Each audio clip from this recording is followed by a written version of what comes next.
EAPFSC 2024 के so many candidates applied for extension due to either injury, exam or other engagements.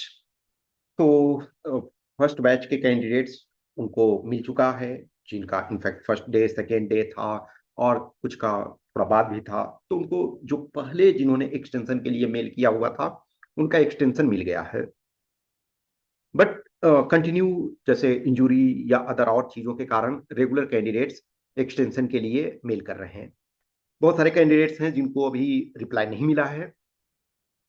तो उनके लिए है कि आप मेल करने के बाद एक बार आईटीबीपी को कॉल कर लो, और जो उसी शहर में हो या आसपास के शहर में हो, तो जिस दिन आपका, अभी सपोज करो कि किसी का लेटेस्ट टेक टुमारो किसी का है और आपको रिप्लाई नहीं मिला है, आपने कॉल किया, वहां से भी पॉजिटिव रिस्पॉन्ड रिस्पॉन्स नहीं मिला आईटीबीपी से, तो आप ऑन स्पॉट चले जाओ। यानी कि आपका जो टाइम है, सपोज करो कि किसी को का 20 नवंबर को यानी टुमारो है, या किसी को 21 को है, तो आप अपने यदि यहां से मेल का रिप्लाई आपको नहीं आ रहा, एक्सटेंशन का आपको नहीं आ रहा, तो आप ऑन द स्पॉट चले जाओ, वहां जिस टाइम पे आपका है वहां चले जाओ और उनसे बताओ। अभी जो कुछ कैंडिडेट्स ने बोला कि ऑन द स्पॉट जो है एक्सटेंशन मिल जा रहा।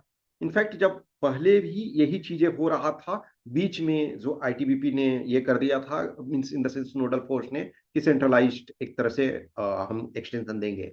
इनफैक्ट होना वही चाहिए था मेरे अनुसार, कि सेंट्रलाइज टाइमली ये लोग को डेली बेसिस पे, इन द सेंस की इवनिंग में डेली मेल चेक करना चाहिए था कि यस जिनका जेन्यून केसेस है उनको कर देना चाहिए था। But whatsoever happens happens. तो जिनका अभी हाल में है, तुरंत में है, तो आप चले जाओ, आप अपने सेंटर पे जहां आपका फिजिकल मेडिकल वाला है, खास करके जो उस शहर में हो तो उनके लिए तो कोई दिक्कत ही नहीं है, आसपास भी हो तो चले जाओ। और वहां आप अपने जो जेन्यून इशू है, अब जैसे देखो सीधी सी बात है, किसी को मेडिकल का इशूज है, किसी को और कुछ है, तो आप अपना डायरेक्ट है जो वहाँ के ऑफिसर हैं, जो डेजिग्नेटेड अथॉरिटी हैं, जो कमांडिंग ऑफिसर हैं, उनके पास आप अपना जो डॉक्यूमेंट्स हैं, जो आपके सपोर्टिंग एविडेंसेस है, उनको ले जाओ, उनको प्रेजेंट करो, तो आपको ऑन द स्पॉट कर देंगे, क्योंकि ये उनके पास अथॉरिटी है कि कर सकते हैं। उसमें कोई बहुत बड़ी चीज नहीं है।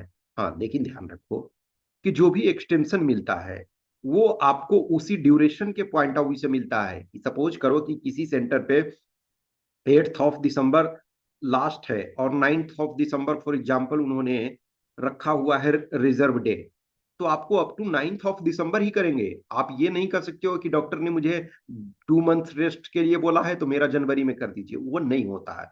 वो एक्सेप्शन है फीमेल के लिए, जो प्रेगनेंसी का केस इसमें मेरे जानकारी में ऐसा कोई केस नहीं है।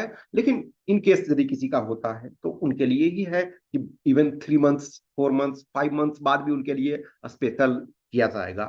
लेकिन और अदर केसेस में जो है ये नहीं होता है कि आपको उस डेट में, अब जैसे किसी सेंटर पे बहुत कम कैंडिडेट्स हैं, जैसे गुवाहाटी, आपके जो सारे सेंटर्स में से सबसे जो कम दिन है गुवाहाटी, क्योंकि वहाँ जो है वो सबसे कम कैंडिडेट्स का असाइन किया गया है।